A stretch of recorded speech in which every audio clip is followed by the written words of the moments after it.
So I'm going to go on now, and this is really, we designed this last 20 minutes to be something that will hopefully be a bit more interactive. And I'm just going to talk about a few issues that we're dealing with in the trauma world, and not just in South Africa, but how it relates to South Africa. And I'm hoping for perhaps some collective input from the audience at the end to help us debate the way forward. Because as I said in the beginning, it's clear that people are now starting to notice that trauma is important. It's not something to be taken lightly, both in consequence to the patient and to the healthcare systems.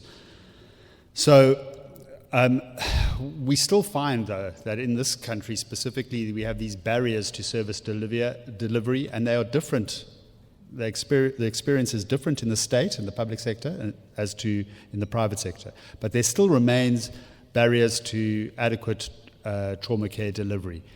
We all can agree that there's discrepancy in our care, depending on which province you're in the country, depending on which city you're in the province, depending on which academic affiliation, you may get different treatment, depending which hospital you end up at when you have a trauma event.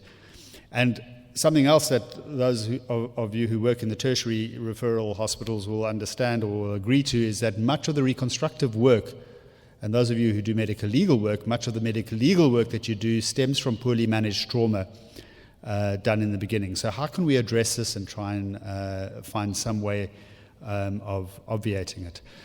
So first thing to do is to understand that this isn't a local problem only, it's a universal problem. In America many years ago, and I'm going to go through all of these particular examples, they started with this whole golden hour scenario and certification of their hospitals. Australia have got incredible networks, probably the best. The UK have just rolled out their new trauma system, and there are similar initiatives in both Europe and Canada. I'm going to discuss some of those and then throw where I think we are at the moment, and then perhaps open for general discussion to hopefully help us. Just some, and I'm going to hopefully unpick some home truths from everywhere. First of all, in America, the first U.S. trauma center in 1966 was started, and they developed a statewide trauma system in 1969. They put out protocols or guidelines as to level 1 to 4 in their hospital services, and just to give you an example, the level 4 is a rural hospital where there's basic ATLS protocol are able to be applied. And they have formal transfer agreements to get their patients to the major tertiary centers or the level 1 hospitals or the appropriate hospitals. And the level 1, just by differentiation, is a tertiary care that provides total care for every aspect of the injury. And the important thing is that we obviously don't think about some of these points with regards to our hospital. So I think that many of what we call level 1 hospital emergency units are not really level 1, but it's got to have 24-hour in-house coverage by the general surgeon. Rapid access to specialities such as orthopedic surgery, but also neurosurgery, anesthesiology, emergency medicine, radiology, internal medicine, critical care. Must be capable in cardiac, hand, pediatric, microvascular, and hemodialysis. Must have leadership. Must take leadership in both prevention and public education, and also an organized research effort is critical. And that's apparently what you have to do to qualify in America to be a level 1 center. So it's hugely different from their level 4. So what is their real problem with regards to trauma? This is data from 2014. Significant number of hospital admissions, 2.3 million, 41 million emergency room visits per year, and 30% of all lives lost are lost to trauma. That's equal to the combination in America of cancer, heart disease, and HIV combined. The economic burden, $585 billion, and deaths, 192,000. Ranks as the number 1 cause of death in age group 1 to 46, almost 50% of all their deaths in that age group, and number 3 in all age groups. So trauma is important. And despite that, and despite having started way back in 1966, the US trauma system remains not comprehensive. Only 50% of the states have actually got access to these trauma systems. And the reason is that a lot of surgeons don't want trauma in their hospitals. And so some of you senior guys will know that you work in arthroplasty units and things. The last thing you want to know is that there's a trauma burden on you. It's a nocturnal disease. It's disruptive to the elective surgery operating room schedules and to your outpatient clinics. And up until recently, it doesn't pay well. Still today, it doesn't pay well. And I can tell you, you all know that I work in a multidisciplinary type of system in the hospital, and I have access to look at the figures. And I can tell you that my practice is always in the top 3 of the 8 subspecialties in the profitability to the hospital. And we remain, as practitioners, in the bottom 3 of the remunerative returns compared to our colleagues. So, but it is getting better, and hopefully it will continue to get better with all your support, maybe with some discussion that we're going to discuss later. So they have trouble getting specialists on call, so much so that they've written papers about it. They also have trouble with their referral patterns, so they get a lot of inappropriate transfer or over triage because people really don't want their trauma lying around in hospitals where they don't want to do it. So they send it across. So the burden is unequal, which means that some hospitals say, well, then we don't want to be a trauma center because we don't want to accept these cases. Certainly not over Easter and Christmas in this country, because I know that our phones start ringing around about, in fact, quite early December and certainly middle of April. So the current problems with the US trauma system is that it's incomplete. They have issues with transfer and triage. They do have issues with funding and finances. And if you have a look at the bottom, you'll see that their spending has declined. This is in preventative emergency medicine care. Funding has declined progressively over the years. It doesn't necessarily translate well. Out-of-hospital emergency care is variable and often suboptimal. Rehabilitation is often not good.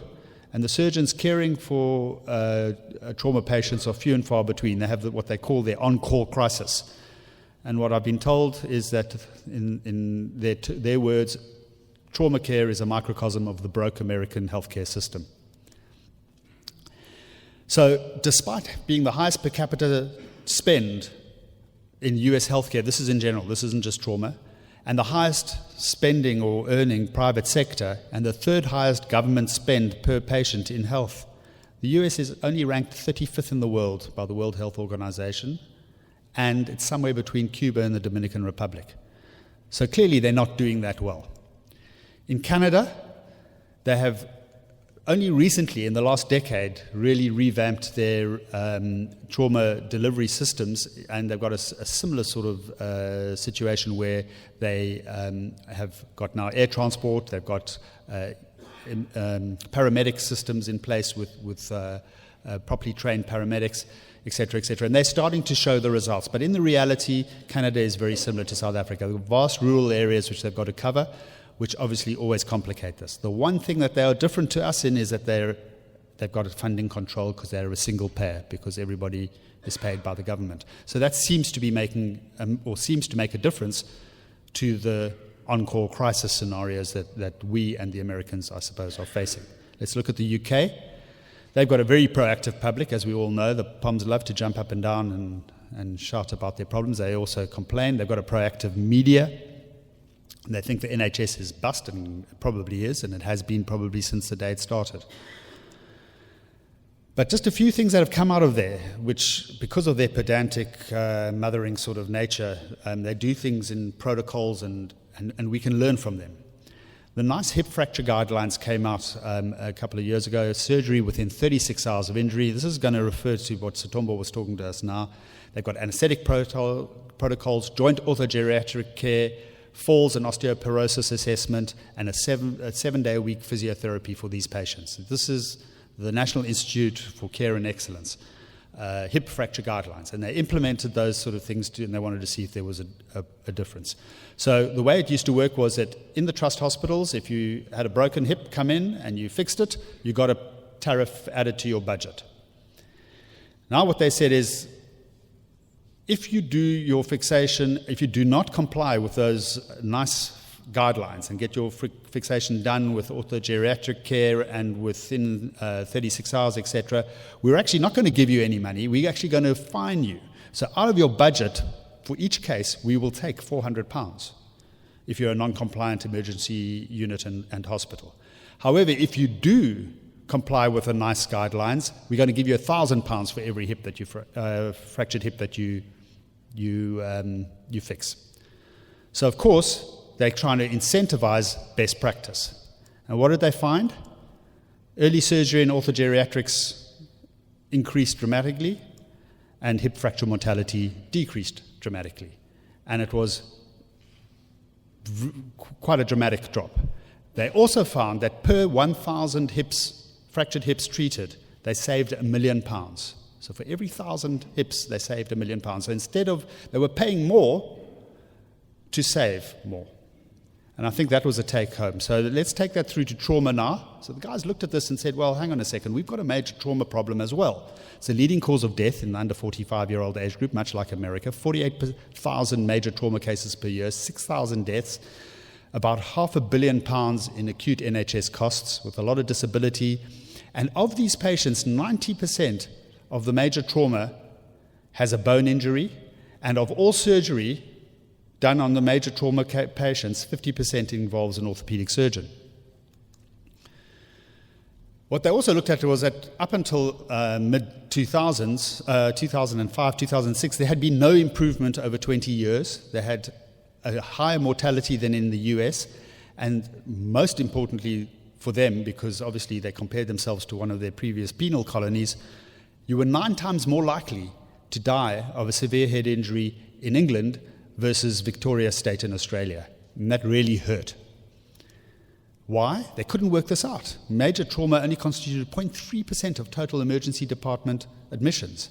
So they looked and they found that 90% of their hospitals did not have adequate services. In fact, of 183 emergency departments, only 8 had trauma and orthopedics, general surgery, vascular surgery, neurosurgery, thoracics, and plastic surgery available on call. So they had 8 out of 183 centers that could adequately deal with major traumas. So they then, this is in 2007, 60% of trauma patients had received less than good care, was the way they put it. So in other words, we were receiving crap care. The NHS, the government came out and pledged that by 2010, major trauma will be treated in a specialist center. They appointed a national director of trauma who looked at the national audit report and recommended that they have a major regional trauma network, which went live in 2012. There are now 26 units. They started with 12. There are now 26 units. They've got proper inter-hospital referrals, transfer agreements, etc., etc. They've got ambulances, helicopters, obviously thrown quite a lot of money at it. And what did they do is that they actually rate the hospitals.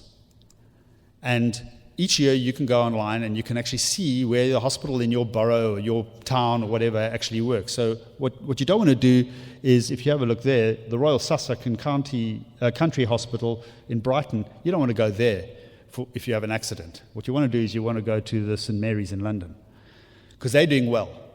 And so that's now formed some sort of competitive relationship between the hospital trusts, the trust themselves and the hospitals themselves. So if they want this trauma and they are incentivizing them with money, obviously their budget is going to be influenced by how well they are performing. It's only been a couple of years, but the initial reports when you speak to the guys on the ground is that it's positive. I mean, there are lots of things to debate about the system in general, but it looks as if it's positive, that they are actually going to save money and improve trauma care. They all were talking about Australia being so good, and I'm not quite sure, we wasn't sure how that happened, but fortunately at COMOC, Elton Edwards was there, and he came and gave me this report, the report of the Ministerial Task Force on Trauma and Emergency Service in the Department of Human Services Working Party on Emergency and Trauma Services. You can see they came from England. So much same sort of thing, kind of like a nanny state, but they have 97 pages with 62 annexures in this report for Victoria State itself. It's an amazing document. They say there that for every trauma-related death in Australia, there are 47 hospital admissions, 133 emergency department visits, and 1,333 private doctor visits. So they go on to say that despite being regarded as perhaps one of the better services in the world for major trauma, a number of bodies have identified the need for system-wide changes. And this is something that I think we're lacking in. Nobody is looking at us and saying, you know what, we've got to get better. They're good, and they're saying, we've got to get better. So they've put out a transfer guidelines for all their hospitals, and they're quite, it doesn't, I don't expect you to read that all because it's not projecting well anyway, but it's quite complex at how you end up in what hospital and what you should be treated. They've got a musculoskeletal trauma protocol in each emergency department. There are a couple of things that I think need to be looked at. Still in their protocol, if you look and see there, they say that if you have an open injury, you must be operated on within 6 hours, and we all know that the LEAP findings have now contradicted that, and the British Orthopaedic Association are now recommending that they don't have to be debrided. It's more who does the debridement, not doing it within 6 hours. That's important. However, they've got this protocol, and it's something that perhaps we need to look at as well. They also look at their funding, and I think there's a couple of things that will be good to read here. They said here at the top, optimal outcomes for patients following time-critical trauma are achieved when time to definitive treatment is minimized. And I think that is what we were saying in the very first talk this afternoon, especially with the polytrauma or major trauma victim.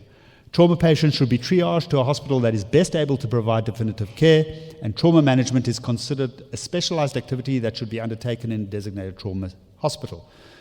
So they acknowledging the importance of trauma and trauma specific physicians, both orthopedic and general surgical. And then at the bottom, they've got a couple of their guidelines with regards to how they're going to approach getting funding for this. So they are attacking the problem and looking at how to improve it. So what is happening in South Africa? What is our perspective? Well, we've got a lot of weird things that happen in our trauma world. RAF and IOD injuries are done in the private sector. So 20% of my practice is WCA, and yet it's a state fund, it's government money, and yet we haven't facilitated that the government hospitals can effectively deal with these patients. And I'm making money off that, which is kind of wrong. And not just me, anybody in private can do it, although most don't think they can. The trauma statistics are mostly underplayed in this country. 8% of all deaths, similar to that cancer and diabetes. We all know that our government facilities are under-resourced. We also know that we've got poor policing, so we've got a violent country with mayhem on our roads. We don't have proper traffic policing. We rate in the between 1 to 3 out of 10 on the World Health Organization scale in our policing. So we're quite a wild, wild west type of country. We have between 14 and 16,000 deaths on our road every year. Clearly it's seasonal, depends more on Easter, etc. But if you use those scales that they were talking, that there are 20 to 50 injuries or emergency visits per death, you're looking at 300 to 750,000 injuries per year. If you think about it, we are 600 orthopedic surgeons dealing with 750,000 perhaps injuries per year. Perhaps we're a little bit understaffed.